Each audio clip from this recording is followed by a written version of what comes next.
गेल्या महिन्यापासून पुणे नाशिक रेल्वेचा प्रकल्प किंबहुना तिकडच्या भागातील लोक नाशिक पुण्याचा रेल्वेचा प्रकल्प असतो.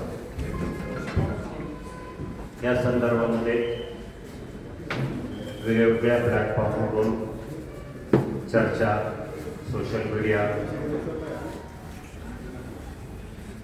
अनेकांची वेगवेगळी मतं प्रसार माध्यमावर मांडली जातात.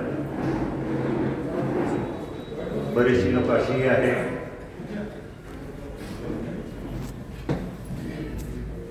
की त्यांना फारशी या प्रकल्पाविषयी माहिती असं मला वाटत नाही.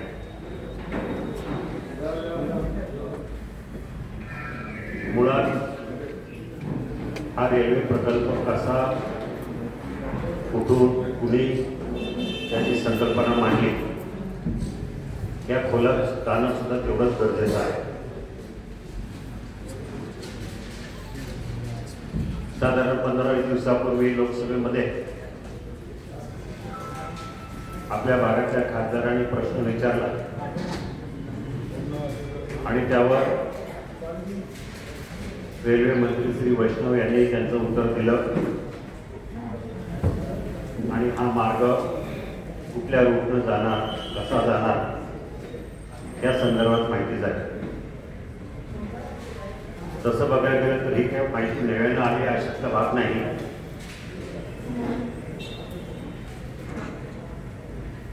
दोन 2023-2024 पासूनच आपला मार्ग बदलला जातोय. ओरिजिनली ज्या मार्गाचं सर्वेक्षण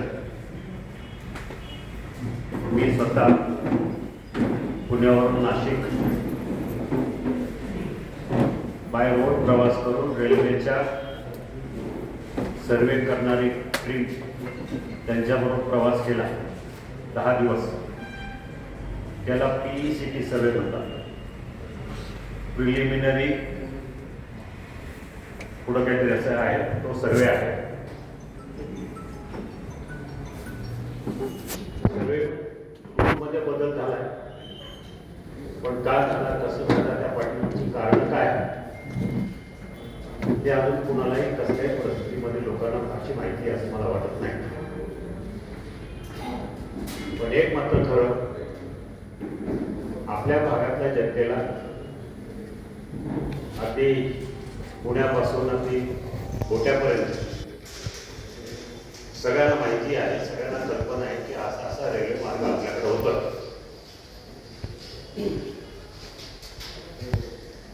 म्हणून मी सर्वप्रथम त्या मुळाशी जातो की सुरुवात कशी झाली. 1995-96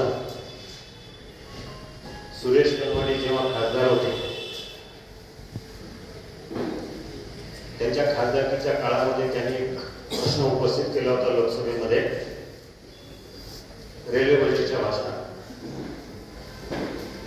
पुण्यावरून नाशिकला प्रचंड प्रमाणामध्ये वाहतूक भविष्यामध्ये होणार आहे.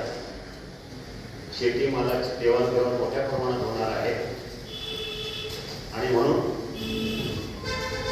पुण्यावरून नाशिक हा मार्ग सर्वे करा, त्याच्यावर नवीन मार्गाची बांधणी करावी अशा प्रकारची मागणी त्यांनी NDC-च्या दरम्यान केली. जरी त्यांनी मागणी केली असली तर त्या मागणीचा विचार 98-99 झाला आणि त्या मार्गाचं सर्वे करण्यात आला. प्रिलिमिनरी सर्वे, प्राथमिक सर्वे. तो सर्वे तळेगाव, चाकण, राजगुरुनगर, पाबळ आणि पाबळ मार्गे नेरकुडसर आणि नारायणगाव असा हा मार्ग त्यावेळेला प्राथमिक सर्वे झाला. कुठलाही सर्वे करताना रेल्वे त्या सर्वेचं आर्थिक गणित सुद्धा मांडतात. त्यावेळेला 0.84 म्हणजे जवळजवळ 1% हा प्रकल्प रेल्वेला तोट्याचा आहे. त्यावेळेला त्या रेल्वे प्रकल्पाची कॉस्ट 1044 कोटी 25 लाख अशी आली होती आणि प्रकल्प तोट्याचा आहे म्हणून 2001ला तो प्रकल्प बंद करण्यात आला. 2001ला प्रकल्प बंद झाल्यानंतर 3 वर्ष त्याच्यावर कोणी काही बघितलं नाही, काही विषय नाही निघाला नाही. पण माझी बॅकग्राऊंड उद्योग क्षेत्रातले असल्यामुळं मला थोडं पुढचं व्हिज्युअलायझेशन किंवा पुढचं दृष्टिकोन असल्यामुळे मी विचार केला की जर इथून पुणे नाशिक रेल्वे झाली तर आमच्या भागात काय परिणाम होईल, कसा उपयोग होईल. हा ज्यावेळेला प्रश्न माझ्या डोक्यात आला त्यावेळेला 2 प्रश्न पूर्वी विचार करायला सुरुवात केली. एक तर खेड पासून म्हणजे जो पुणे खेड सिन्नर जो रस्ता आहे जो नाशिकपर्यंत जातो सिन्नर पासून पुढे, त्या रस्त्याचं रुंदीकरण आणि काही ठिकाणी वाटल्यास बाह्यवर की जेणेकरून नाशिकवरून निघालेला प्रवासी लवकरात लवकर आपल्या भागातून पुण्याला कमी वेळात जाऊ शकेल. माझी सुरुवात मी आपल्याला सांगू इच्छितो 2008-2009ला केली. जेव्हा मी 4ला खासदार झालो, हायवेचं कामाची सुरुवात मी 8-9च्या दरम्यान केली. त्यावेळेला गडकरींच्या जागी त्या ठिकाणी केंद्रीय मंत्री CP जोशी जे राजस्थानचे होते, काँग्रेसचे मंत्री होते. मी त्यांच्याकडे गेलो, त्यांना सांगितलं की मी प्रायमरी चौकशी केली, अधिकाऱ्यांशी चर्चा केली आणि हा मार्ग लवकर जर झाला तर त्यासाठी पैसे लागतील. आणि त्यावेळेला त्या मार्गाचं प्रायमरी सर्वे केल्यानंतर असं लक्षात आलं की आम्हाला BOT तत्वावर तयार झालं तर टोल किती वर्ष वापरायला द्यायचा आणि त्याचं काही लिमिट असतं. तरी सुद्धा हा प्रकल्प तोट्यात जात होता म्हणून 250-300 कोटी रुपये लागणार होते 2008 साली. मी हायवेचं बोलतो अगोदर. मग 300 कोटी रुपयाचा वायबिलिटी गॅप फंड म्हणजे एखादा प्रकल्प BOT तत्वावर जर राबवायचा झाला त्याच्यापेक्षा कॉस्ट जास्त येत असेल तर VGF सरकार त्याच्यामध्ये 250-300 कोटी रुपये टाकले. ते टाकण्यासाठी CP जोशींनी मला नकार दिला. त्यावेळेला मी थोडंसं खूप आग्रही मागणी केली, थोडा संघर्ष झाला, भांडणं झाली. शेवटी ते म्हणाले आम्हाला महाराष्ट्राला एवढे पैसे देऊन चालणार नाही. मग मी सुद्धा प्रश्न लावून धरला. ते म्हणाले नाही आपका काम हो गया, अब आप निकल जाओ.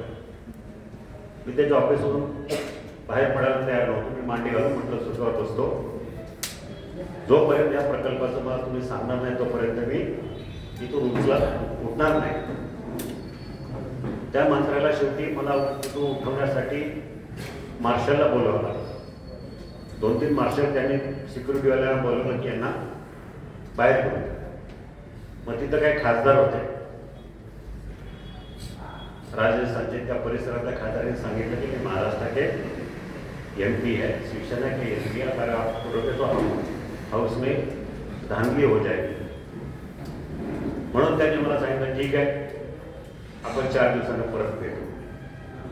आणि 4 दिवसानंतर भेटल्यानंतर त्यांनी सगळी माहिती काढली असेल आणि त्यांनी त्यावेळेला सांगितलं की आपण हा रेल्वे प्रकल्प मंजूर करू, त्याचा DPR करायला होतो. 9ला DPRला सुरुवात झाली, 3 वर्ष DPR करायला झाले. 12-13ला संपूर्ण DPR करून टेंडर झालं.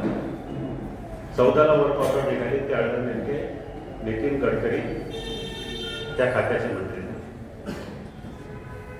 2014ला काम 2013ला काम मला सुरुवात झाली ॲक्च्युली आणि 14च्या फेब्रुवारीमध्ये काम पूर्ण होणार होतं, पण ते झालं नाही. म्हणजे मला सांगण्याचा उद्देश की ट्रॅफिक एका बाजूला ती होती, दुसऱ्या बाजूला रेल्वेच्या माध्यमातून ट्रॅफिक कमी केली. शेतीमालाचा प्रचंड वाहतूक आपल्या पुण्यापासून नाशिक, नाशिकपासून पुणे, साकरमध्ये MIDC आहे, तिथल्या औद्योगिक मालाची वाहतूक, या सगळ्या गोष्टींचा सारासार विचार केला तर रेल्वेची आपल्याला गरज आहे. मला हे आठवतं त्यावेळेला नारायण पवार आमदार होते का ते मला म्हणाले खासदार साहेबांना तुम्ही विषय काढू नका, लोक संतप्त होती, विरोधात जाते, तुम्ही रेल्वेच्या काढायचं लोकांच्या जागेचा प्रश्न. पण मी म्हटलं मला हा प्रकल्प करायचाच आहे आणि 9-10च्या नंतर मी त्याच्यावर मोठ्या प्रमाणात काम करायला सुरुवात केली. मग 2005ला ज्या वेळेला 2001ला प्रकल्प बंद झाला, 4-5च्या अर्थसंकल्पामध्ये मी मांडणी केली की हा प्रकल्प होणं गरजेचं आहे. त्यावेळेच्या रेल्वे मंत्र्यांनी लालू प्रसाद सर्वे करून घ्या ही मागणी मान्य केली आणि सर्वे करायला सुरुवात केली. तर पहिला सर्वे झाला माझ्या काळात 2005च्या दरम्यान. त्यावेळेला तो सर्वे पुन्हा मायनस होता 2.84 आणि त्या प्रकल्पाची कॉस्ट होती 1899 कोटी रुपये. म्हणजे त्याला म्हणतात return of rate of return म्हणजे ROR 2.84 2.84% हा लॉसमध्ये जाणार म्हणून तो प्रकल्प त्यावेळेला सुद्धा गुंडाळण्यात आला. परत 2012ला मी पुन्हा विचार केला आणि रेल्वे बोर्डाला विनंती केली 2012-13ला. त्यावेळेला त्यांनी रेल्वेचा पुन्हा एकदा सर्वे मंजूर केला आणि ते सर्वेसाठी मी स्वतः हा संपूर्ण मार्ग त्या टीमबरोबर जवळजवळ 16 लोकांची टीम असेल त्यांच्याबरोबर हा मार्ग फिरलो आणि त्यांनी मला सांगितलं की बाबा मला हा प्रकल्प जर वायाबल व्हायचा असेल तर त्यासाठी नुसती प्रवासी वाहतूक किती प्रवास करतात हे महत्वाचं नाही आहे. तिथं कार्गो किती मालाचा जातो, माल वाहतूक किती होते याच्यावर आमचा प्रॉफिट असतो, प्रवासी वाहतुकीवर नाही. नुसती प्रवासी वाहतूक आमची रेल्वे तोट्यात जाईल, मालाची वाहतूक झाली तर आम्हाला त्याचा फायदा मिळतो. म्हणून त्यांना आम्ही चाकणपासून सुरुवात केली. चाकणची मार्केट कमिटी दाखवली, राजनगरची मार्केट कमिटी दाखवली, मंचरला इथे थांबलो, नारायणगावला नेलं, आळे फाटा वगैरे सगळा शेतीचा पट्टा असं या भागात फिरवलं आणि त्याच्यानंतर 1.5-2 महिन्यांनी त्यांनी तो सर्वे लोकसभेमध्ये सादर केला. त्यावेळेला बन्सल आणि बन्सलच्या नंतर खरगे रेल्वे मंत्री योगायोगानं तो प्रकल्प त्यावेळेला ते सगळं गणित नव्यानं जुळल्यानंतर 4.11 म्हणजे 4.25% प्रकल्प हा पॉझिटिव्ह आला, फायद्यात निघाला. म्हणून त्याला पिंक बुकमध्ये समावेश केला. पिंक बुकमध्ये रेल्वेच्या भाषेमध्ये ब्रिटिश काळापासून चालू झालेली संज्ञा आहे की एखादा प्रकल्प पिंक बुकमध्ये आला की याचा अर्थ तो मंजूर झाल्याचा. पिंक बुकमध्ये आल्यानंतर तो प्रकल्प रेल्वेने त्या दिवशी त्या रेल्वे बजेटमध्ये मंजूर केला आणि मंजूर केल्यानंतर 1-2 महिन्यांनी 3 महिन्यांनी तो प्लॅनिंग कमिशनकडे पाठवण्यात आला. त्यावेळेला प्रकल्पाची कास्ट साधारण 2,000 कोटी रुपये होती, 1900 वर कॅटरिंगची कॉस्ट. मग हा प्रकल्प नियोजन आयोग म्हणजे प्लॅनिंग कमिशनकडे पाठवण्यात आला. आता कुठलाही प्रकल्प 1,000 कोटी 1,500 कोटी ज्यावेळेला जर त्याच्यावर किंमत असेल तर तो प्लॅनिंग कमिशनकडे रेल्वेच्या माध्यमातून जात असतो. तो प्लॅनिंग कमिशनकडं आपला प्रकल्प गेला त्यावेळेला 32 फाईल होत्या रेल्वेच्या. देशभरात नवीन मार्ग कुठं करायचं. दुर्दैवानं आपला नंबर 28वा होता आणि त्यावेळेला प्लॅनिंग कमिशनने काहीतरी 6-7 प्रकल्प मंजूर केले आणि त्याच्यानंतर स्टॉप. पुन्हा एकदा आपल्या तोंडाचं पाणी पुसली गेली. मग 13-14 असेच गेल्यानंतर 14ला रेल्वे मंत्री म्हणून माझे मित्र सुरेश प्रभू यांनी पदभार स्वीकारला. सुरेश प्रभू आणि मी त्यावेळेला याच्यात जागतिक मराठी चेंबर ऑफ कॉमर्स आणि इंडस्ट्रीजचे कार्याध्यक्ष असताना ते एक संचालक होते. त्याच्या अगोदर एक गोष्ट सांगायची राहिली. पण हे सगळा प्रवास होत असताना लालू प्रसाद यादव वगैरे या सगळ्या लोकांनी सांगितलं की आता या पुढचे कुठलेही प्रकल्प आम्ही नुसते पॉझिटिव्ह आले म्हणून चालणार नाही. तर त्याला राज्य सरकारनं पण 50% खर्चाचा वाटा उचलला पाहिजे. आता खाली पण काँग्रेसचं सरकार, वर पण काँग्रेसचं सरकार असल्यामुळे म्हणजे काँग्रेस राष्ट्रवादीचं सरकार होतं. मग त्यावेळेला आम्ही विनंती केली आणि राज्य सरकारला विनंती केली की बाबा तुम्ही 50% खर्चाचा वाटा उचलायला तयार आहात. योगायोगानं अर्थमंत्री आपले आमदार वळसे पाटील त्यांनी तातडीनं, आता आम्ही दोघे जरी वेगवेगळ्या विचाराचे वेगळ्या पक्षाचे जरी असलो तरी बाकी काही विचार न करता आपल्या भागामध्ये रेल्वे जात असेल आणि त्यासाठी जर खर्चाचा वाटा राज्य सरकारनं आधा उचलायचा जर ठरला तर काही हरकत नाही, त्यांनी संमतीपत्र तातडीनं केंद्र सरकारला आम्ही रेल्वेला पाठवतो.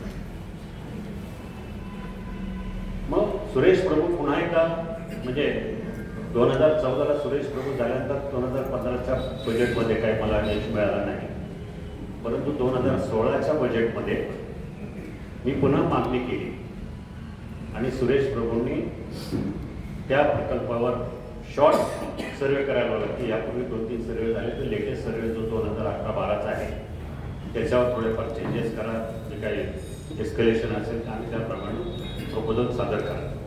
तर साधारण 3,500 कोटी रुपयाचं कॉस्ट झाली 2015-16 आणि 3,500 कोटी रुपयाचं नॉर्मल रेल्वे, आपली काय हायस्पीड नाही, ती सिंगल गेज अशी ब्रॉडगेज रेल्वे मंजूर केली सुरेश प्रभूंनी आणि त्याला पुढाकार घेऊन नियोजन आयोगानं सुद्धा मंजुरी दिली. म्हणजे प्रकल्प, पिंक बुक, नियोजन आयोग, रेल्वे बजेट म्हणजे लोकसभेतून सगळं मंजूर झाल्यानंतर आता प्रकल्पाला सुरुवात होती.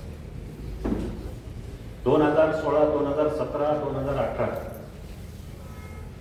3 वर्ष मला अक्षरशः बाकीची कामं बाजूला ठेवून याच्यावरच काम करावं लागलं की कसं करायचं, काय करायचं. सुरुवातीला Maharashtra rail infrastructure development corporation म्हणून MRIDLची स्थापना झाली. निर्मल पॉईंटला त्यांनी ऑफिस घेतलं. सीड कॅपिटल म्हणून राज्य सरकारनं 50 कोटी, केंद्र सरकारनं 50 कोटी असे 100 कोटी रुपये हे खर्च आणि ऑफिस वगैरेसाठी किंवा सर्वे करण्यासाठी चालू करू. ते झाल्यानंतर तिथं राजीव जयस्वाल म्हणून एक जे दिल्लीत काम करणारे खूप या हायस्पीड किंवा ब्रिजेसवर काम करणारे ग्रस्त होते, IRS अधिकारी. पण त्यांनी मी बैठक घेतली. बैठकीमध्ये असं ठरलं की आता नुसतीच रेल्वे करायची, त्यापेक्षा सेमी हायस्पीड करावी महाराष्ट्रामध्ये आणि भागामध्ये पहिल्यांदा होती. जी सेमी हायस्पीड रेल्वे म्हणजे पुण्यावरून निघालेली रेल्वे ती नाशिकला पोहोचेपर्यंत 110 मिनिटांमध्ये पोहोचली.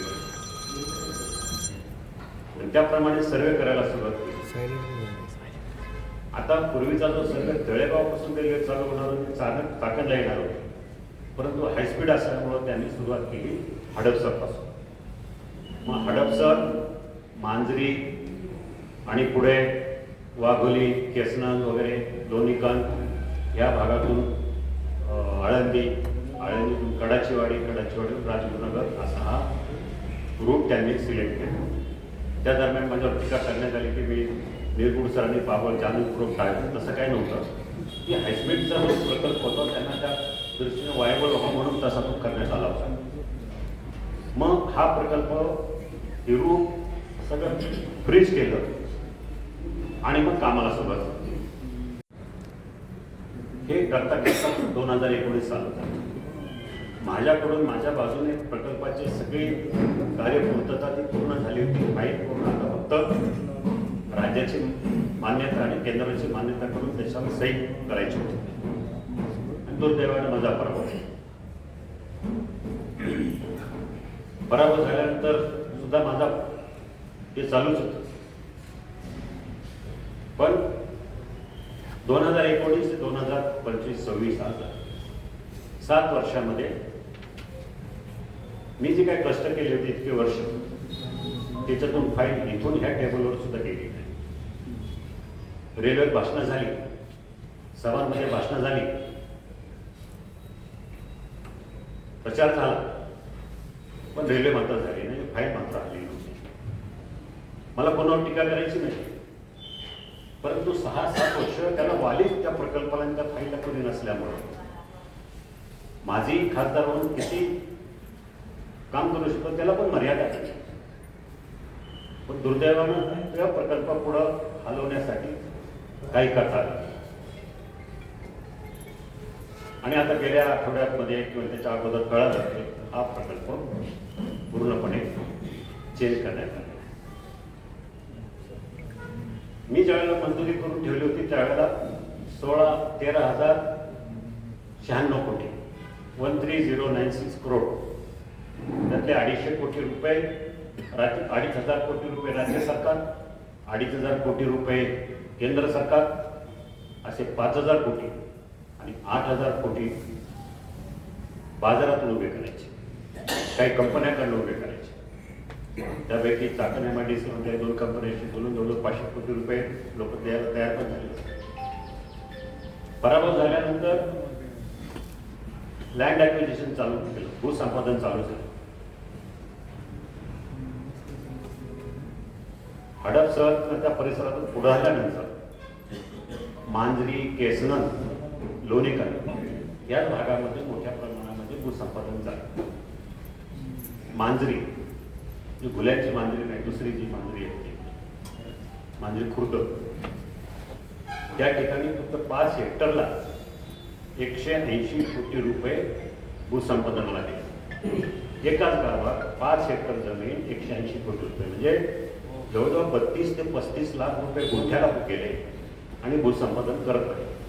कोणाचे लक्ष नव्हतं. मी त्यावेळी सगळी कागदपत्र भूसंपादन खात्याकडे घेऊन दिल्लीला गेलो. रावसाहेब दानवे म्हटलं बघा अशा अशा प्रकारे चालू झाले, असं कसं, एवढा भाव तर कुठेही नाही, तुम्ही किती 5 पट जरी म्हटलं तरी होत नाही असं. म्हणजे ठीक आहे, जाऊ दे. आपल्या भागात जवळजवळ सगळे मिळून 300 कोटी रुपये 400 कोटी रुपये भूसंपादनासाठी गेले. पलीकडे नगर आणि नाशिक जिल्ह्यामध्ये नगरच्या बॉर्डरमध्ये काल जी मला माहिती मिळाली आतापर्यंत 500 कोटी रुपये भूसंपादनाला गेले, म्हणजे 900 कोटी रुपये 800-900 कोटी रुपये भूसंपादनाला खर्च झाले. आणि अचानक नवीन रेल्वे मंत्र्यानं निर्णय घेतला की आता मार्ग बदलायचा. त्यांनी सुरुवातीला मी ऐकलं माध्यमामध्ये दिलं की ह्या भागातले जनावर असतील, शेळ्या, मेंढ्या, गाया वगैरे रेल्वे क्रॉस करताना ॲक्सिडेंट होतील, लोकांचे ॲक्सिडेंट होतील, लोक सेमी हाय स्पीड म्हणजे 250 किलोमीटर किंवा त्या स्पीडनं जर गेला तर लोकांचे अपघात होतील, लोकांचं मृत्युमुखी पडतील. परंतु तसं नव्हतं, कारण दोन्ही बाजूने त्याला कंपाऊंड होतं, त्यामुळं तसं काही जाणं घेणं होतं. आणि त्यावेळेचा जो रेल्वे मार्ग आहे हा MIDCनंच केलेला रेल्वे मार्ग आहे. त्यामध्ये आपल्या भागातून आल्यानंतर हडपसरच्या नंतर वाघोली, आळंदीवरून जो डोंगर आहे ते डोंगर फोडून कडाचीवाडीच्या वर म्हणजे चाकण कडाचीवाडी अंतर जास्त लांब नाही आहे. तिथून राजगुरुनगर, भोरवाडी मार्गे मनसर, भोरवाडीच्या पुढे मनसर आणि सुरुवातीला मनसरच्या अगोदर असा रूट केला होता त्यांनी की जो मी हे करायला होता की सातगाव पठाणवरून वडगाव काशिंदीचं तिथं सीमेवर आणि तिथून नांदूर, त्याच्याऐवजी सुधारित मार्ग पुन्हा एकदा करून जो घेतला तो मनसरवरून नारायणगाव, आळेफाटा, बोटा, तिथलं जांभूळ, साकूर, आंबोरे, संगमनेर, देवठण, चास, दोडी, सिन्नर, उधारी आणि नाशिक रोड हा रेल्वे मार्ग शेवटचा जो 13,096 कोटी रुपयाचा होता तो मंजूर झालेला. पण आता दुर्दैवानं नवीन रेल्वे मंत्र्यांनी जो ठरवला आहे तो त्यांचं म्हणणं आहे की याच्यामध्ये शिर्डी, बरेच दिवस असे गेले की शिर्डी त्याच्यामध्ये आलं पाहिजे. आम्ही म्हटलं शिर्डी जर गेलं तर पूर्ण मार्ग चेंज होईल, पण शिर्डीला संगमनेर तिथून जवळून कुठून तरी एक लाईन द्या, फाटा, रेल्वेचा फाटा शिर्डीला जाऊन तुम्ही करा. पण नाही म्हणाले, शिर्डी डायरेक्ट केलं. म्हणून त्यांनी आता काय केलं की वरून तो मार्ग येईल वाघोलीपासून लोणीकर, रांजणगाव, शिरूर आणि डायरेक्टली नगर, म्हणजे नगरच्या त्या परिसरात फक्त एवढीच रेल्वे होणार. नगर पासून 2 मार्गे जाणारी रेल्वे ही शिर्डीला जातेच आहे. आणि शिर्डीवरून नाशिकला जाण्यासाठी सरकारनं मध्यंतरी काहीतरी 2-2.5 हजार कोटी रुपये मंजूर करून दिले आणि शिर्डी नाशिक या मार्गाचं काम कुंकाबे मार्ग ते चालू आहे आणि लवकरात लवकर ते काम पूर्ण होईल. म्हणून मला खूप लोकांच्या भावना बघायला मिळाल्या. आमदार साहेबांशी मी चर्चा केली आणि आम्ही ठरवलं कुठंतरी याच्यामध्ये आपण लक्ष घातलं पाहिजे. स्पेक्टेटर म्हणून प्रेक्षक म्हणून गप्प बसून चालणार नाही. याच्यावर आपण आपल्या जनतेची भावना समजून घेतल्या पाहिजे, त्यांची मतं काहीतरी जाणून घेतली पाहिजे आणि हा रेल्वे मार्ग पूर्ववत कसा होईल का. कारण काय दिलं, रेल्वे मंत्र्यांना कारण दिलं की तिथं GMRT. मला एक कळत नाही, 2005 पासून एवढे सर्वे झाले, त्यावेळेला GMRT झोपली होती का? त्यावेळेला रेल्वे मंत्रालय झोपलं होतं का? ही दोन्ही खाती केंद्र सरकारची असताना कोणालाच काही कळलं नाही की रेल्वे जाते काय जाते, काय होत आहे. इतके सर्वे झाले, इतक्या बातम्याला इतकं झालं, पण कुणीही त्याच्यामध्ये फारशी गंभीर दखल घेतली नाही. नंतर आम्ही तपास केला की GMRTचं की म्हणणं काय, काही सायंटिस्टना भेटतो. मी गेल्या 8-10 दिवसापासून जेव्हा मुंबईला जाऊन म्हणते MRITLचे अधिकारी असतील, रेल्वेचे अधिकारी असतील, GMRTचे अधिकारी असतील, आयुकाचे अधिकारी, सगळ्यांशी चर्चा केली की नक्की GMRTचा प्रॉब्लेम काय. तर त्यांचं असं म्हणणं आलं की आमच्या कुठल्याही अँटेनापासून, आपल्या अँटेना पारातली सगळ्या परिसरात आलेल्या आहे, त्या अँटेनापासून कमीत कमी 10 ते 15 किलोमीटरचं अंतर सोडा, तुम्ही काही करा. 10 ते 15 किलोमीटर अंतरापासून, अँटेनाच्या अंतरापासून 15 किलोमीटरवर तुम्ही रेल्वे चालू करू शकता. काही मी असा मार्ग सुचवला की जिथं अँटेना आहे तिथं आपण भुयारी मार्गाला जाऊ. पण भुयारी मार्ग एवढा मोठा करायचा म्हटलं तर खर्चिक बाब असल्यामुळं ते आपल्याला शक्य होणार. मग त्यासाठी 15 किलोमीटर जर सोडलं मंचरपर्यंत, मला वाटत नाही की 15 किलोमीटरवर आपल्याला कुठली अँटेना, नागपापर्यंत नाही. मग मंचरवरून पुन्हा एकदा तो विषय जर निघाला तर आपला नांदूर मार्गे म्हाळुंगे तिकडनं जर आपण रेल्वे नेली नारायणगावच्या वर आणि ओझरपर्यंत गेली तर ओझर सुद्धा 15 किलोमीटरच्या बाहेर. ओझर जर जोडलं तर एक देवस्थान जोडलं जाईल. तिथून जुन्नर जवळ आहे, ओतूर जवळ आहे आणि तिथून जर रेल्वे बाहेर काढली तर आळ्या फाट्याच्या तिथं पुढं जरी केलं. हा मार्ग, त्यांचा जो प्रश्न आहे तो प्रश्न त्याच्यातून सुटतोय आणि म्हणून रेल्वे प्रशासनाने याच्यावर गंभीरतेने दखल घेतली पाहिजे.